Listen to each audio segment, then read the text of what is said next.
नीतीश कुमार जी की शराबबंदी यहाँ है, बिहार निवास में चले जाओ, बिहार में निवास में शराब पी करके विधायक लोग डांस करते हैं। हमारे विधानसभा का सदस्य हो या पार्लियामेंट का सदस्य हो, 80% लोग ड्रिंक करते हैं।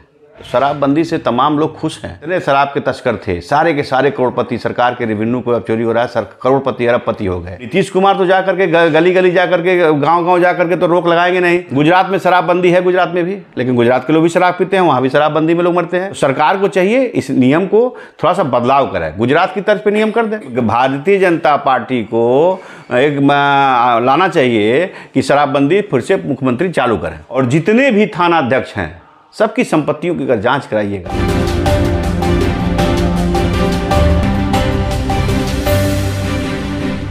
अभी हमारे साथ हैं पूर्व विधायक राजन तिवारी। हम चर्चा करेंगे बिहार में जिस प्रकार से पूर्णतः शराबबंदी के बावजूद सारण के मशरक में 53 आदमी की आधिकारिक तौर पर मौत हो चुकी है जहरीली शराब पीने से।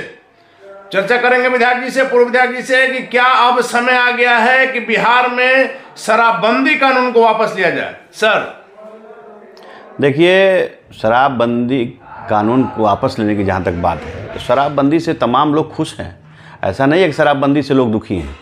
और शराब में मरने वालों की जहाँ तक बात करते हैं तो हर स्टेट में शराब से लोग मरते हैं। उत्तर प्रदेश हो, गुजरात हो, दिल्ली हो, पंजाब हो, हरियाणा हो, हर स्टेट में लोग मरे हैं, ऐसा नहीं है। लेकिन अब बात होती है कि जहरीली शराब आता कहाँ से है।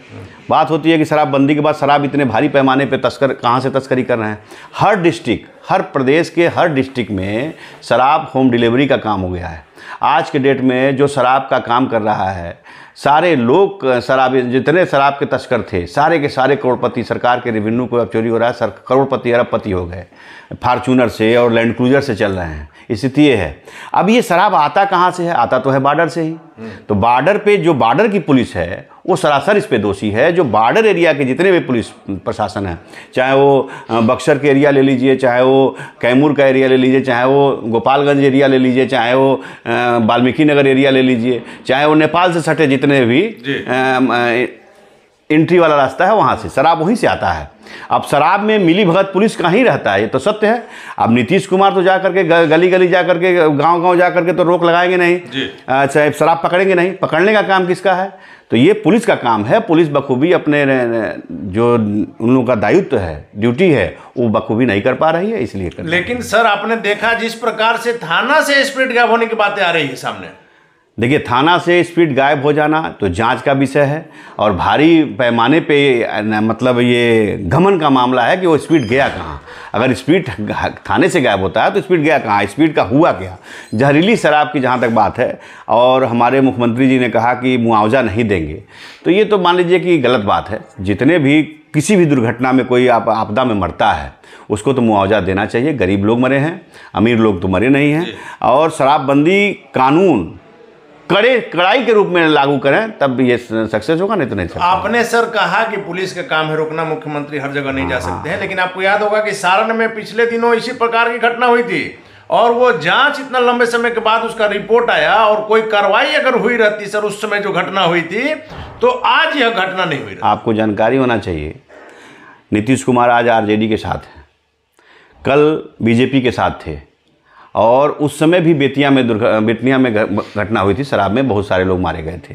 मुजफ्फरपुर में भी घटनाएं हुई थी शराब में, उसमें मारे गए थे बहुत सारे लोग। उसमें यहाँ तक कि उसमें तत्कालीन मंत्री के भाई का भी नाम आया था।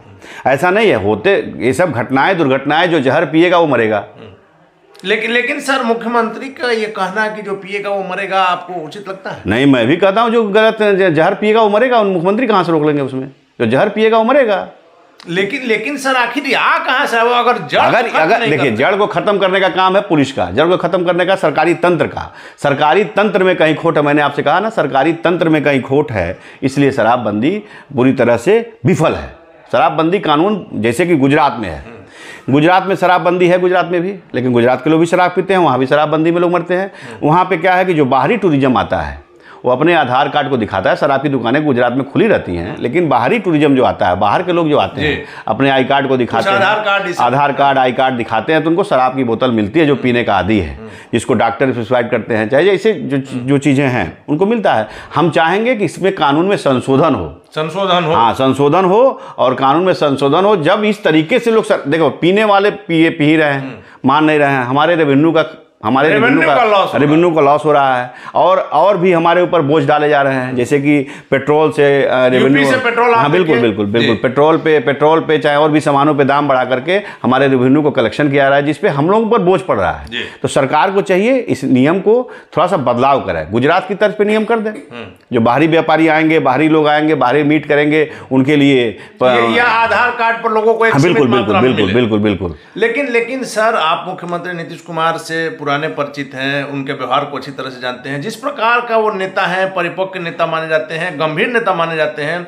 लेकिन 2 दिनों पहले जिस प्रकार से विधानसभा में वैसे साथियों के साथ जिनके साथ कुछ दिन पहले थे, आपने कहा कि अभी आज आरजेडी में है, कल तक बीजेपी में थे, सर जिस प्रकार से मुख्यमंत्री सदन में आग बबूला हुए, क्या उनके व्यक्तित्व से ये मिलता? हम कह रहे हैं कि मुख्यमंत्री जी आग बबूला सदन में इसलिए हुए कि कल तक आपके साथ थे और शराबबंदी में लोग मरते थे, तो आरजेडी के खिलाफ आग बबूला होते थे, वो लोग प्रश्न उठाते थे, और आज आप लोग उठा रहे हैं, वो विपक्ष उठा रही है, तो आज आग बबूला हो रहा है मुख्यमंत्री जी।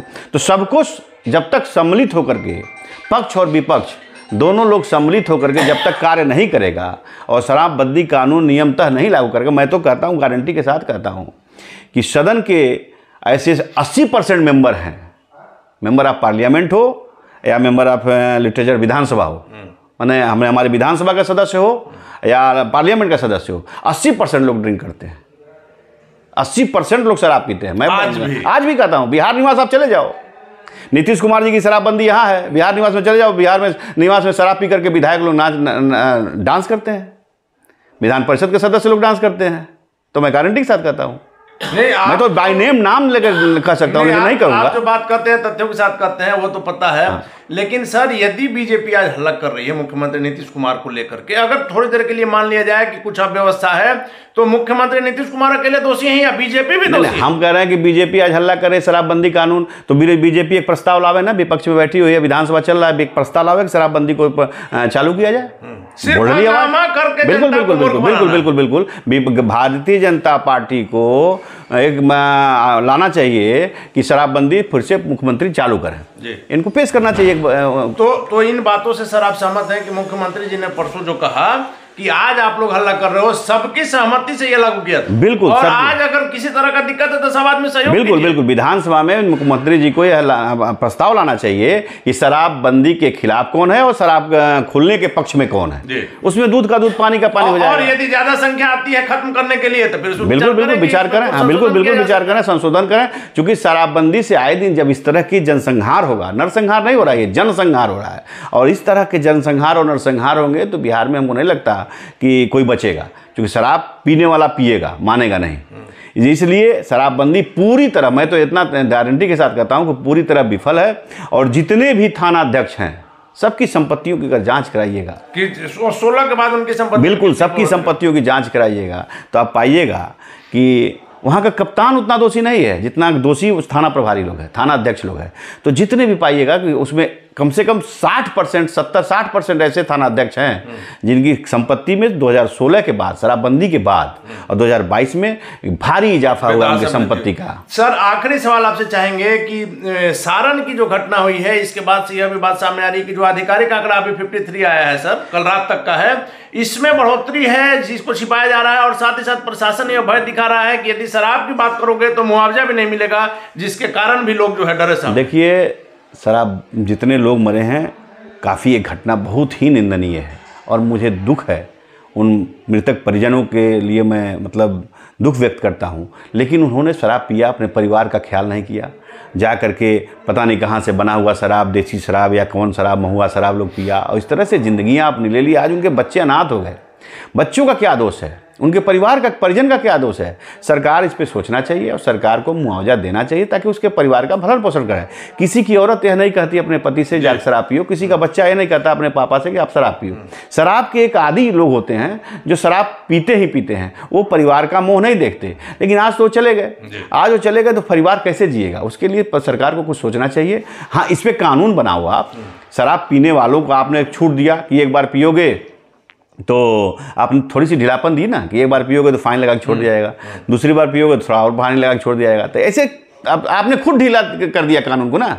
शराब पीने वालों को आपने खुद ढीला कर दिया कि या तो पीने दो या पूरी तरह से आप पी करके पकड़ाएगा और उसको जो है आप फाइन लेकर छोड़ दीजिएगा। तब तो मनवड़ हो गया ना। अब तो पी करके यूपी से, पी करके क्या ना नेपाल से चला आएगा और कानून ढीला हो गया, जान रहा है कि फाइन देंगे 2000 रुपया छूट जाएंगे। इसलिए शराब में वैसे भी कानून लचीला बन गया है। हम नीतीश कुमार जी से, माननीय मुख्यमंत्री से चाहेंगे कि इसमें पुनः संशोधन करें और जो जिस तरह गुजरात के तर्ज पे शराब बिक्री है, हम कहते हैं कि भारतीय जनता पार्टी शासित राज्य कितने भी हैं, चाहे कांग्रेस शासित राज्य जितना भी है, चाहे आम आदमी पार्टी का 2 राज्य है, हरियाणा पंजाब और दिल्ली, सब जगह शराब की बिक्री है, सब जगह शराब की बिक्री है। और हमारे बगल में उत्तर प्रदेश में शराब की बिक्री है, रोक कहीं नहीं है। हाँ, शराब, जहरीली शराब पे आप रोक लगाओ। और मैं कहूँगा एक बार पुनर्विचार करना चाहिए ताकि सरकार, गवर्नमेंट रेवेन्यू उसका बचत हो।